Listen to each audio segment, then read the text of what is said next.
What's going on, everybody? GoodMicWork Commentaries back at you with another edition of This Day in History. This video is brought to you by very loyal listener and big supporter of the channel, Barry. You can find Barry over on Twitter, so go give him a follow at BarryMK400. He has generously donated $100 to the channel to have a video done on any wrestling-related topic of his choosing, and that is something that is offered to everyone on Patreon or on PayPal. Any one-time donation of $100 or more will get you any video on any wrestling-related topic that you want. And this is the second time Barry has taken advantage of this. The first video I did for him was just a few weeks ago. It was the DVD review on Vince McMahon, the big 2 DVD set that WWE released, I think, back in 2006. Very old DVD, but I did do a full review on that documentary, and I'll put a link up there in the cards, and you can check my channel for it. It's also available in podcast form on my website, so make sure you give the Vince McMahon DVD review a look when you have time. As far as this video goes, Barry picked one hell of an idea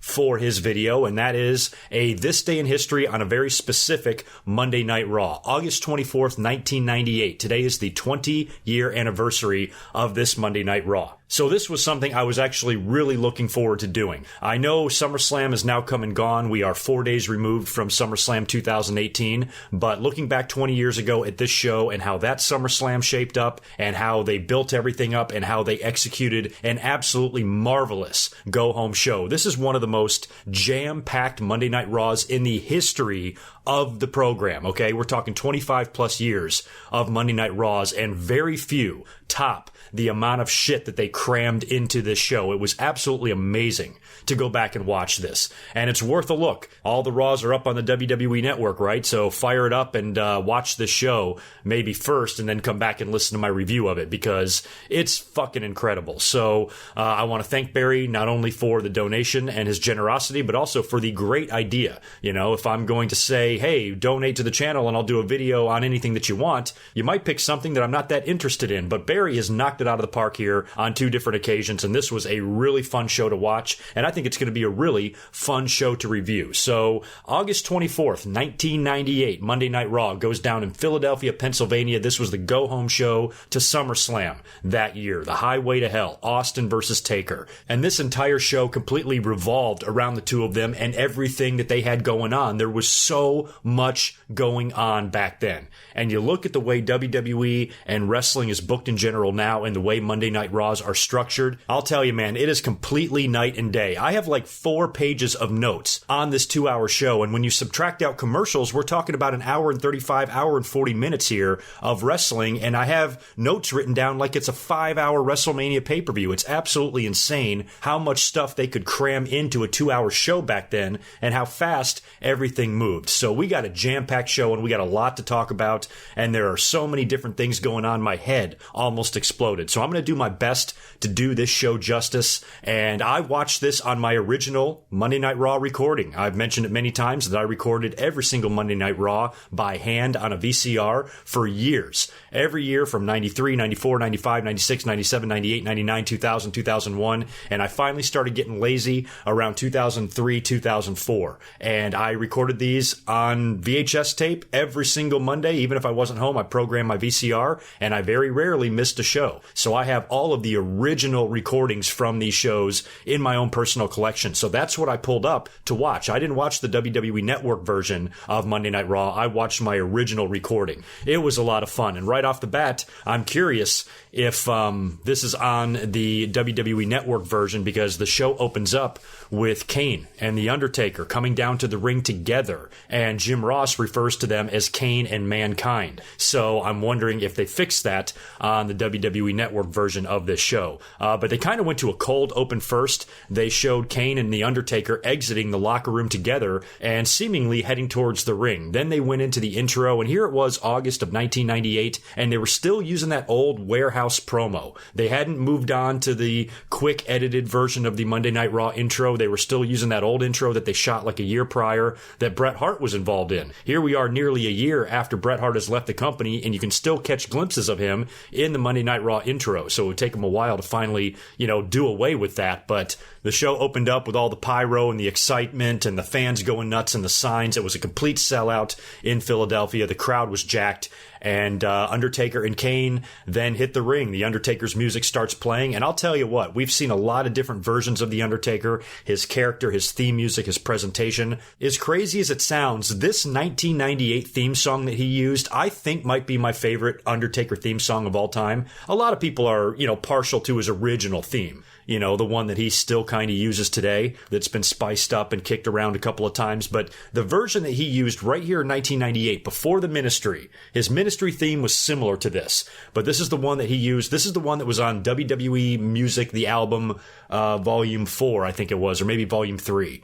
When all the Attitude Era themes came out, the Austin, Rock, DX, Kane, Undertaker, the album with all that shit on it, it's this song that he used that I think is probably my favorite Undertaker theme of all time, and I might be in the minority on that. Let me know what you guys think in the comments below. But Jerry Lawler and Jim Ross made a big deal about the two of them coming out together because they were teasing an alliance on TV. Austin had the match with Kane at King of the Ring, and he lost the belt, won the belt back from him on Raw the next night. Undertaker at first was kind of reluctantly helping out Kane just because he didn't want Kane to be burned alive at King of the Ring and things like that. But as time progressed here, Kane and Taker started forming a bond, and here they were, confirming that on Monday Night Raw, coming out together. And I'll tell you, for the time, I remember watching this. I haven't pulled up and looked at the show in probably 10 or 15 years, but I have seen this episode a few times because I remember watching it at home that night. I remember how awesome it was, what a sight it was to see Kane and The Undertaker walking side by side down the ramp on Raw. Taker had still been a babyface. He had been a babyface since 1992. So this was a big turn for him, kind of aligning himself with his brother and, displaying some more heelish tendencies. And he was on the verge of going heel in just a few weeks after this. So it was kind of cool to see Taker in this environment, kind of adapting, if you will, to the Attitude Era because, Taker was very fantasy and lightning bolt and spooky and kind of hokey at times. So it was cool to see The Undertaker kind of walk the line of being the Undertaker character, but also being a little bit more realistic. And I liked that about The Undertaker, that he was starting to talk a little bit more on the mic and things like that. So here he was with Kane. They're in the ring together. And before they can really do anything, Vince McMahon starts coming down to the ring. And this was before Vince had any theme music. He wasn't coming out to No Chance in Hell yet. That theme hadn't even been produced. So he kind of comes out there on his own. And as fate would have it, this day is also Vince McMahon's birthday. That's right, August 24th. Here we are in 2018. Vince turned 73 years old today, I believe. So that means back then he was 53 years old. Unbelievable. But Vince comes down to the ring and says some pretty funny lines. And this whole entire Monday Night Raw was loaded with shit like this. So many references, so many things that would just blow your mind looking at today that they could never get away with doing on TV. But Vince said that he's happy to see that The Undertaker and Kane have finally come out of the casket instead of come out of the closet, because they were kind of living in denial there that they were actually together. So Vince delivering the come out of the casket line, I got a kick out of. And he also brought up the controversy surrounding Bill Clinton, because Bill Clinton was the president around that time, and that was during the Monica Lewinsky scandal. And so Vince made a few references to that as well, which I got a kick out of. And then he starts talking about The Undertaker. And he says that, and Vince doesn't like Austin, obviously, and he says The Undertaker is virtually guaranteed to walk out of SummerSlam with the title if Kane is on his side. And he also wants to know if Undertaker considers him to be a friend or a foe. And he demands to know before the night is over. And we then see Paul Bearer waddle his evil ass out to the ring. And he's mad at Kane because Paul Bearer had split from The Undertaker. And he's Kane's father. And so he's basically asking Kane, what's going on? What the hell are you doing? Aligning yourself with The Undertaker. I was the only one in your life that was there for you. Even went as far as to call Kane's mom a whore. And so here we are right off the bat. We're like 5 minutes into Monday Night Raw. And we've got all sorts of controversial shit being said on the mic, which is absolutely hilarious. And Paul Bearer is pleading his case to Kane and says that, and demands that Kane destroy The Undertaker. Paul Bearer hates The Undertaker. He says, destroy him now. Kane then turns his back on his father and allows The Undertaker to beat the shit out of him. So as The Undertaker is stomping the hell out of poor Paul Bearer, then Mankind comes out.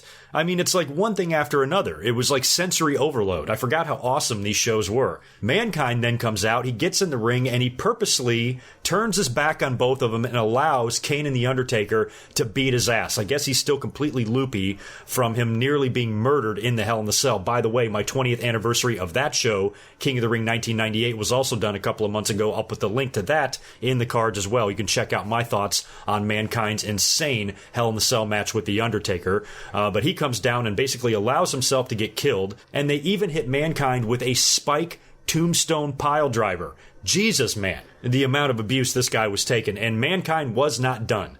So he basically just gets his ass kicked by the two of them, and that was it. And then, if that segment can't get any crazier, finally we get Austin coming out. The music hits, he walks out, he starts to power walk to the ring, and then out of nowhere, a big flash of flames come up through the stage. So I guess Undertaker and Kane were displaying some of their special powers and basically made a fire shield to where Austin couldn't get to the ring. So he cuts a promo instead and says that he's going to take one of them out because there's no way he can beat The Undertaker in a title match if Kane is going to be at ringside. And he is vowing to even the odds before Raw goes off the air, whether that means he takes out Kane or he injures The Undertaker. One of those two things is going to happen, and he vows to get one of them before the night's over. We finally, after that crazy promo, we go to commercial, we come back, and we have a crazy interesting match to kick off the show. We have Ken Shamrock versus Dan Severn. How awesome is this? This was during the feud between Ken Shamrock and Owen Hart. Owen had recently turned heel. I was in the building the night that Owen Hart turned heel and joined the Nation of Domination. That was on the same weekend of shows that DX invaded WCW in Richmond. I can't remember if the Owen Hart heel turn came in Richmond or in Hampton, but it was one of those nights. I actually think it was on the Tuesday show. I actually think Owen Hart turned heel on the taping, if I remember right.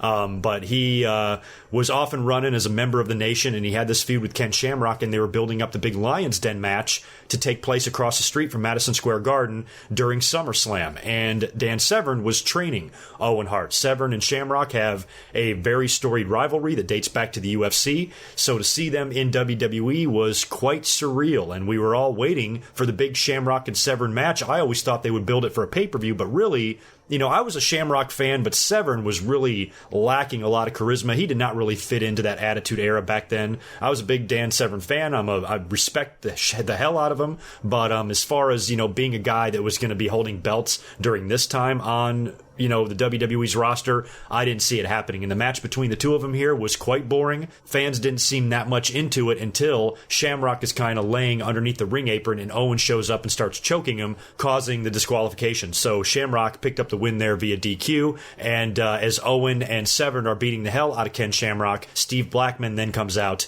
to make the save. And of course, we would have the Lions Den match at SummerSlam, and we all remember how that turned out.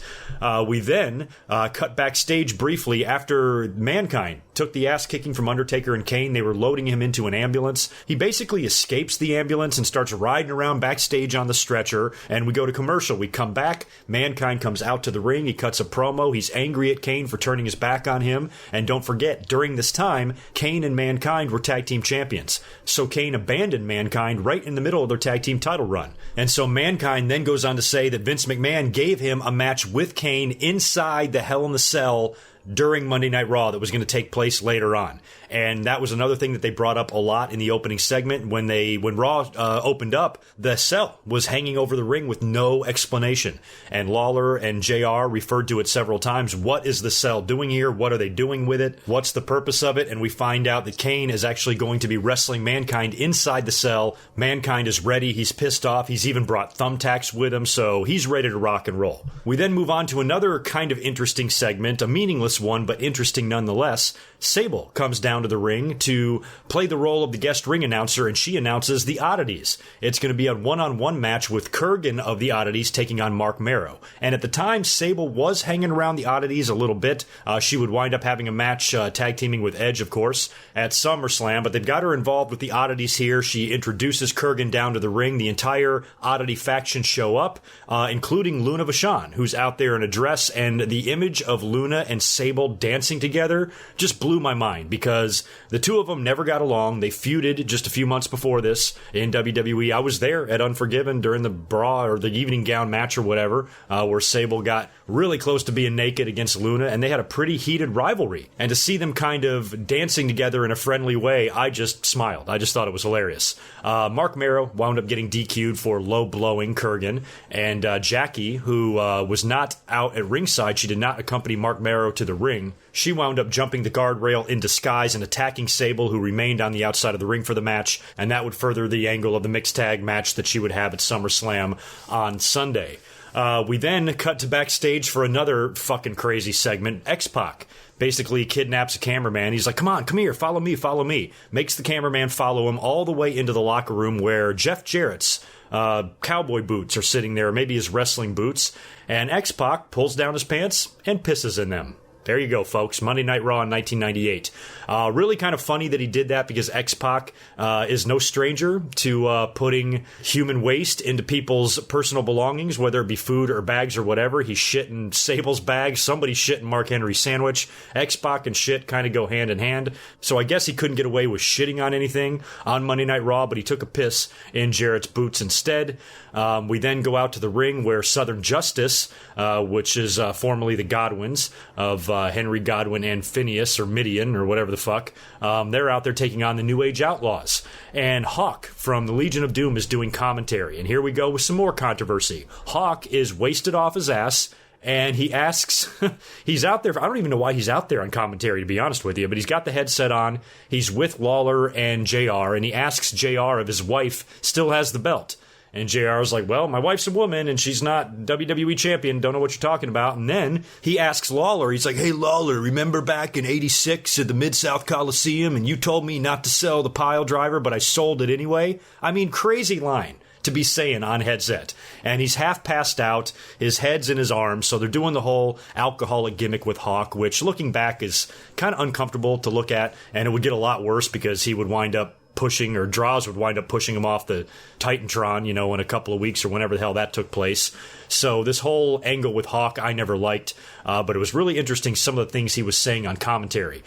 During the match, with the Outlaws and Southern Justice, Hawk is pretty much passed out, and that's when Jeff Jarrett shows up. He comes out to the ring just in his socks because he's pissed off that X-Pac pissed in his boots, and he grabs Hawk's headset, who's completely oblivious to what's going on. Jarrett cuts an annoying-ass promo demanding that X-Pac comes out there. During Jarrett acting like a fucking asshole, the Outlaws wind up getting the win, and they scurry away. And Jeff Jarrett winds up grabbing a cameraman, and Southern Justice joins him, and the three of them gang up on the guy, and they shave his head. I guess the cameraman kept shooting Jeff Jarrett's feet. Jeff Jarrett was pissed. He was embarrassed that he was out there in his socks, so he kept saying, shoot my face, shoot my face. And so when the cameraman wouldn't do it, he attacked him, and they shaved his fucking head. So pretty crazy-ass segment there. We then move on to the Hell in the Cell match between Mankind and Kane. And Mankind is just a few weeks removed from nearly dying at King of the Ring 1998. It amazes me the punishment and the abuse he was taking in this match. The match begins. He tries to start on top of the cage. He starts climbing up. The referees pull him down. He then starts fighting with Kane, tries to climb up the cage again until the Undertaker grabs a hold of him this time. Now, Mankind gets about halfway up the cage. Taker grabs him, pulls him backwards, and Mankind lands through a table. So it's not as spectacular of a bump as King of the Ring 1998, but it was about equal to what Shawn did at Hell in the Cell or at Bad Blood in 1997. It was like, you know, he fell from about that level. And it amazes me he even took that bump, you know, after not even being recovered from his previous Hell in the Cell match a few weeks before this, and the whole thing was just crazy. Eventually, the two guys get padlocked into the cage. They do find themselves inside the Hell in the Cell. They lock the door. The Undertaker remains on the outside of the cage watching, and Kane just beats the hell out of Mankind. He winds up hitting him with a tombstone, hits him with three vicious chair shots to the head, and then tombstoned him on the chair. And right before he can pin him, Stone Cold emerges from underneath the ring. He was under there waiting and hiding the whole time.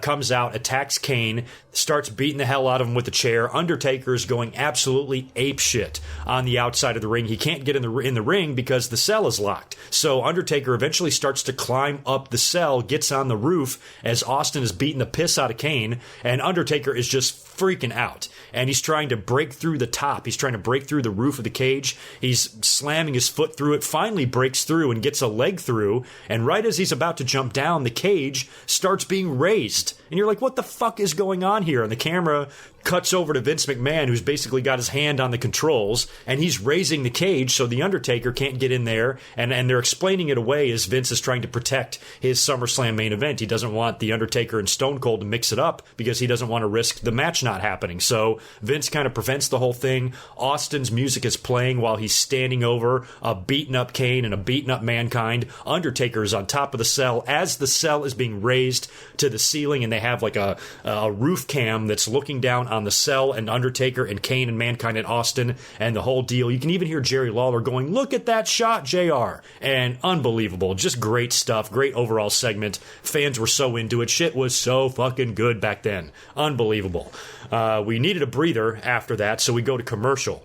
After the commercial, we come back, and we're not done. Undertaker and Kane are still in the ring. Kane is bleeding, and Undertaker is on the mic, and he's pissed. He calls out Austin, calls him a coward, and vows to get revenge before the night is over. So you had Austin guaranteeing to fuck one of them up before the night's over to open the show. Now you got Taker vowing to get revenge on Austin. So this whole night was just a whirlwind. And there's just no filler. There was no buffer. There was no breather here because they went right on to another amazing segment. This segment was so good, I used it as the thumbnail because it was probably one of my favorite parts of the show. The week before, on Monday Night Raw, Triple H was viciously beaten up by the Nation, and they used a ladder on him, and I think that's where the whole ladder match idea and match got booked. Chyna is very pissed off about this, and she is calling out The Rock. She's in the ring. She comes out to the ring all by herself to call out The Rock, and The Rock shows up. And right behind The Rock comes the entire Nation of Domination, I think with the exception of Godfather, who was off nursing some brawl-for-all injuries. So you had Owen out there, second time we've seen him tonight. You had D'Lo, and you also had Mark Henry. So they're all in the ring with Chyna. There's a ladder in the ring as well. Rock climbs up on the ladder and cuts a vicious, sexist promo on Chyna. Again, looking back, it's amazing the shit that they would do during the Attitude Era. DX, of course, is nowhere to be found because the Nation has barricaded DX's locker room with a forklift. They cut backstage and they show, the big forklift right in front of their locker room door, so they can't even get out to the ring. Chyna's in there all by herself, and The Rock just starts talking so much shit to her, says she needs to get laid. Eventually, she lunges for The Rock. She tries to go for him, but the Nation grabs her and restrains her, so they basically hold her down, and Rock says, put her on her knees where she belongs. I mean, unbelievable. So they bring Chyna to her knees. They're holding her so she can't do anything. Rock is grabbing her by the face. He calls her a piece of trash, and he's just about to kiss her, and then says that he would never kiss a piece of trash like that, so he instructs Mark Henry to kiss her instead, and right as Mark Henry is going to force a kiss onto Chyna and sexually assault her on the USA Network, Shawn Michaels runs down to the ring. Shawn had recently come back earlier on in the summer to do some guest commentary spots. Luckily, he was in the house. He hits the ring with a chair, runs off the Nation, and the only one left in the ring is Mark Henry, and Shawn tags Henry with a chair. He rolls out of the ring, and in kind of a nice moment, Shawn just kind of looks at Chyna because they have a lot of history from DX, and Shawn's no longer wrestling. He's not in DX anymore, and he just kind of hands Chyna the chair, and he says, here you go, and he gives her a friendly little pat on the ass. So I don't know how I feel about that either. So basically everything on the show is fucking controversial, but it was great. So I remember when Shawn came out there, I'm like, thank God, because back then I was still assuming that Shawn was going to be back in the ring. Back in the summer of 1998, you felt like since Shawn was back, and he was on commentary, and he was shitting on WCW, there was no more fear of Shawn leaving to go join his clique buddies in the NWO and WCW, because when Shawn would do commentary commentary, do guest commentary on Raw during this time, he would shit all over WCW. So since Brett was there, Sean knew that he couldn't go there, so he was back on Team WWE. And I thought he was going to be back. I thought by the end of the year, Sean would be wrestling again. So I loved to see him come out there and save China. I thought it was great, and the fans got into it too. We then go to a commercial. We come back. DX has finally escaped their locker room. They got around the barricade that the Nation had set up, and they are now in the parking lot looking for the Nation of Domination. They're pissed off. Triple H is livid, running around looking for The Rock. And we then go to the ring for a random kind of throwaway match with Val Venus and Taka Michinoku. And about a minute and a half into the match, Triple H comes storming out to the ring with a chair, beats the crap out of both guys, gets on the mic and says, "Rock, at SummerSlam, you are going to be my bitch." And I loved it because it was the first time we really saw angry, oh my God, you might not want to fuck with this guy, Triple H. You know, he was the blue blood, then he was in DX, and he was sophomoric and juvenile, and he still had a lot of that about him, but this was the first sign of the badass Triple H that we ever saw. Really, truly, that we ever saw. Triple H never displayed this side of himself.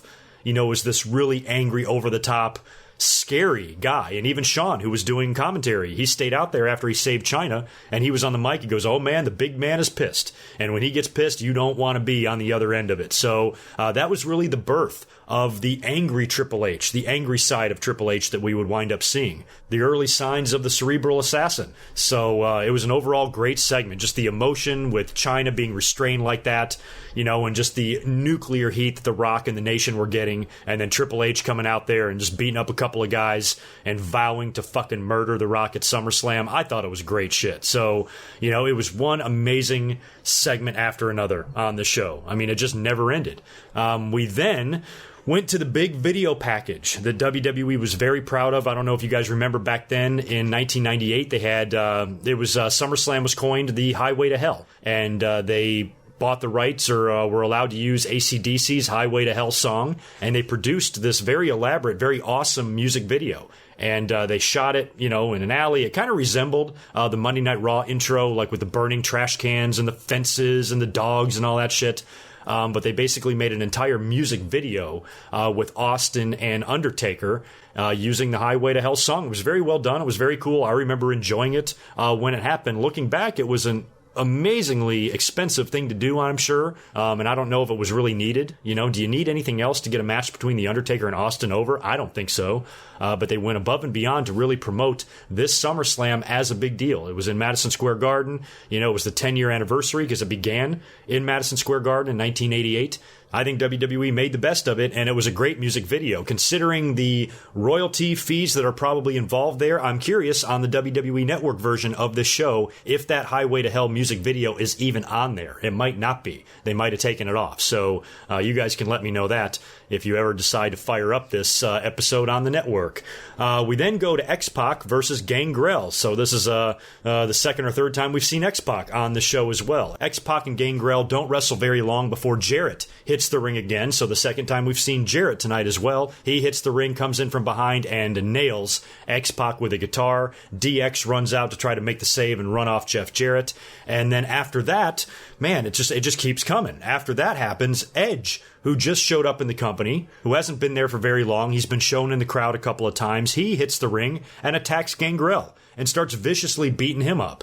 And the announcers are making reference to that there's something about these two men's history, and that was kind of Edge's first little feud there, was with Gangrel, and then Christian would get involved, and the three of them would wind up forming the Brood. But this was Edge's birth 20 years ago. Edge kind of showed up in the company. Probably the only bad thing on this entire Monday Night Raw was the Brawl for All. We were right in the middle of this Brawl for All nonsense, which we all know will go down in history as one of the dumbest ideas in professional wrestling history. I mean, and especially in WWE. What a miserable failure. This is one of the worst things they've ever done. We were right in the middle of the tournament here, and Bradshaw would be taking on Bart Gunn in this match, and Bart would knock him out. Bart had already knocked out Dr. Death and Godfather at this point, I think. And then he knocked out Bradshaw as well in 1 round, or less than 1 round. I can't remember when the fucking finals for this thing was. Maybe that actually was the finals. I actually think that it was, because I know Bradshaw had beat Draws, And Bart Gunn had beat the Godfather. He had beat Dr. Death. He had beat Bob Holly. So, yeah, this was definitely the finals here. So,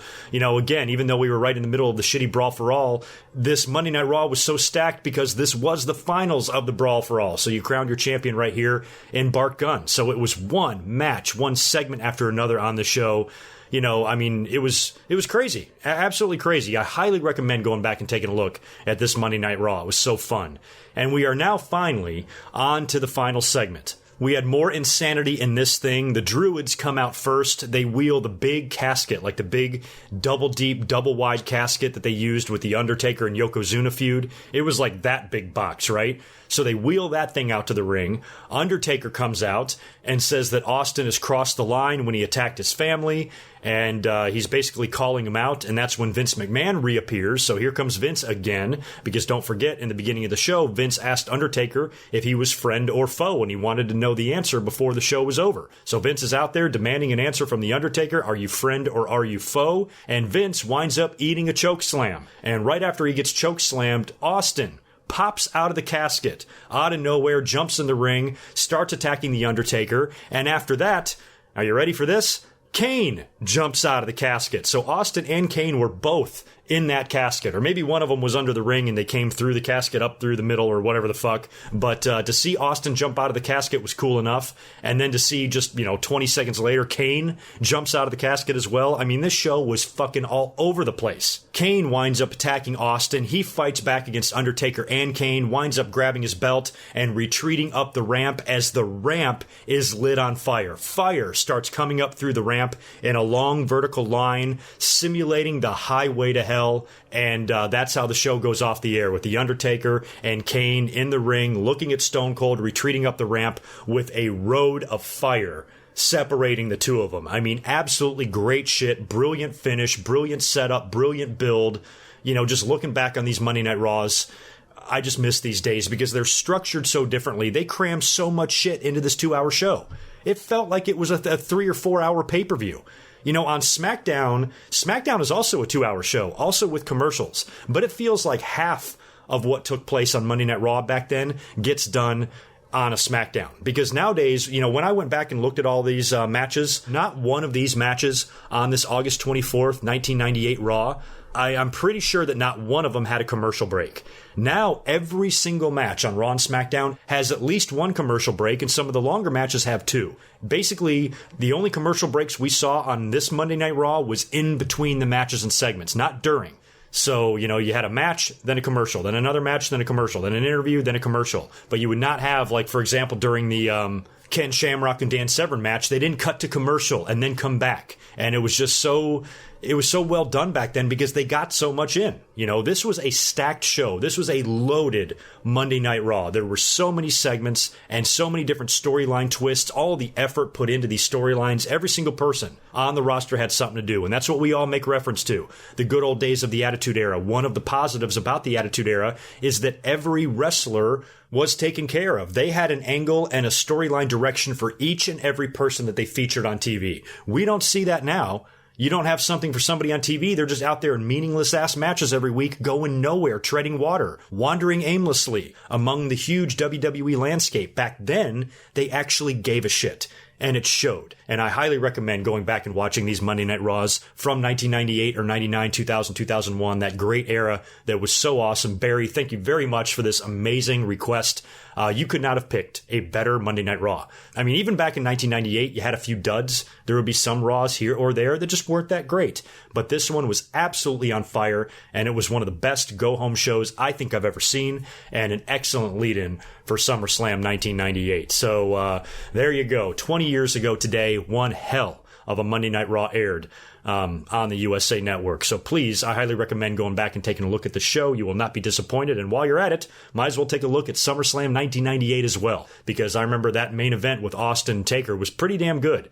they put on a pretty good match. And that was 2 in a row for The Undertaker because he had an awesome match, a very long match, 25, 30-minute match with Bret Hart at the SummerSlam prior to this. So this is 2 main events in a row for The Undertaker at SummerSlam, facing Bret and Austin for the title. And of course, Mankind and Kane would wind up dropping the tag titles to the Outlaws at SummerSlam because Kane wouldn't even show up in the match. And there was just so much going on. So this would carry over into SummerSlam, and it would be a wild year in 1998. And hell, by the end of the year, The Rock would be WWE champion. So thank you very much for hanging out with me and reliving this awesome Monday Night Raw 20 years ago today. I will be back up here in just a couple of days for a new video, so make sure you check back to the channel, subscribe, like this video, and click that notifications bell. I will talk to you guys very soon. Barry, thank you again. You are the fucking man, and you guys have a good day. I'll talk to you soon. Peace.